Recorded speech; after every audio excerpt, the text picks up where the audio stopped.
کراچی سے ایک دوست جنہوں نے حال ہی میں بیعت کی ہے، جی انہوں نے اپنے دلی کیفیات کا اظہار کرنے کے بعد کہتے ہیں کہ جو اس وقت کیفیت ہے اس میں سوال یہ ہے کہ جب قرآن مجید، کیفیات کیا ہیں؟ انہوں نے کہتے ہیں کہ آنسوؤں اور ہچکیوں کے درمیان ایک بندہ عاجز آپ سے مخاطب ہے۔ جی پروردگار نے حضرت مسیح موعود علیہ الصلوۃ بیعت والسلام، کب کی ہے انہوں نے؟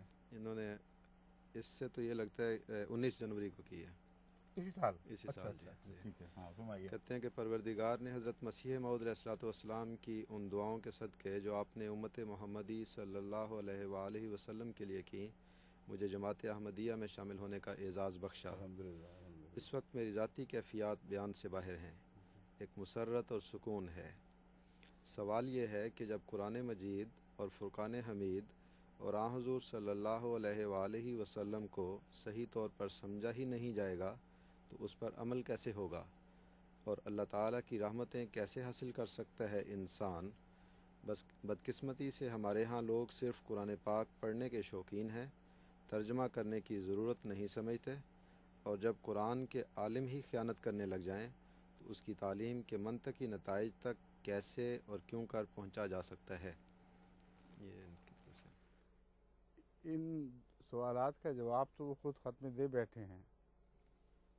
ایک تو یہ سوال جو اٹھایا گیا ہے اس کا جواب مضمر ہے سوال کے اندر، کہ اگر حضرت اقدس محمد مصطفیٰ صلی اللہ علیہ وآلہ وسلم کی سیرت کو نہ سمجھا جائے اور آپ کے دشمنوں کی سیرت اختیار کر لی جائے تو پھر کیسے نجات ممکن ہے؟ اگر قرآن کو سمجھا نہ جائے، اس کے پیغام کا علم نہ ہو، یا ترجمہ نہ جانتے ہوں، یا ترجمہ کرنے والے علماء خیانت کرنے والے ہوں اور قرآن کا پورا اور صحیح پیغام نہ پہنچائیں، تو سوال ہے کیسے پھر رہائی ممکن ہے اس مصیبت سے؟ جواب ظاہر ہے کہ نہیں، کوئی ممکن نہیں ہے، اس صورت میں نہیں۔ جب تک تم ان لوگوں میں بیٹھے رہو گے اس وقت تک تمہارے لیے کوئی نجات کا رستہ بظاہر کھلتا ہوا دکھائی نہیں دیتا، اور تبھی منطقی نتیجہ ہے جو محمد رسول اللہ علیہ وسلم کی سیرت کو نہ سمجھے نہ اس پر عمل کرے، قرآن کو نہ سمجھے نہ اس پر عمل کرے، وہ نجات کیسے پا سکتا ہے؟ پھر فرماتے ہیں آخر پر، آخری سنائیے نا اس کے۔ آخر پہ کہتے ہیں کہ بدقسمتی سے ہمارے ہاں لوگ صرف قرآن کریم، آخر پہ پھر کیا سوال ہے پھر؟ سوال تو اس کی تعلیم کے منطقی نتائج تک کیسے اور کیوں کر پہنچا جا سکتا ہے؟ اس تعلیم کے منطقی نتائج تک کیسے اور کیوں کر پہنچا جا سکتا ہے کا جواب پہلے خود دے بیٹھے ہیں کہ میں وہاں آ گیا ہوں اللہ کے فضل کے ساتھ۔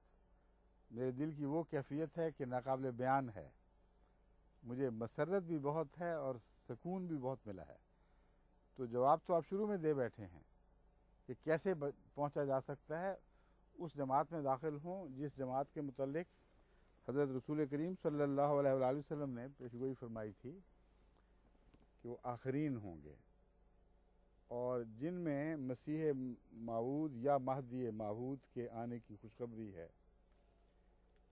اس جماعت میں داخل ہوں گے تو اس لیے ان مطالب کو پالیں گے کہ مہدی کا لفظ ہی ظاہر کرتا ہے، امام المہدی، کہ وہ خدا تعالیٰ سے ہدایت یافتہ ہوگا۔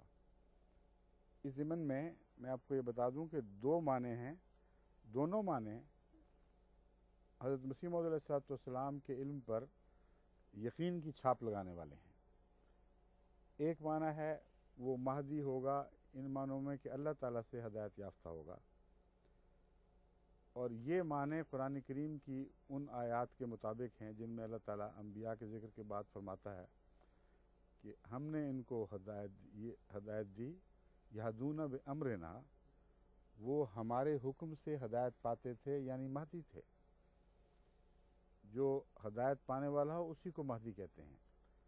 تو انبیاء کے ذکر میں 3 جگہ قرآن کریم اسی مضمون کو دہراتا ہے کہ انبیاء حقیقت میں مہدی ہوتے ہیں، یعنی یہدون بامرنا، اپنی طرف سے ہدایت نہیں دیتے بلکہ اللہ سے ہدایت یافتہ ہوتے ہیں، تب ہدایت دیتے ہیں۔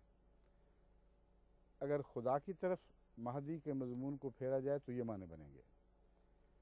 اگر حضرت محمد رسول اللہ صلی اللہ علیہ وآلہ وسلم کی طرف پھیرا جائے تو یہ معنی ہوں گے کہ وہ محمد رسول اللہ سے ہدایت یافتہ ہے۔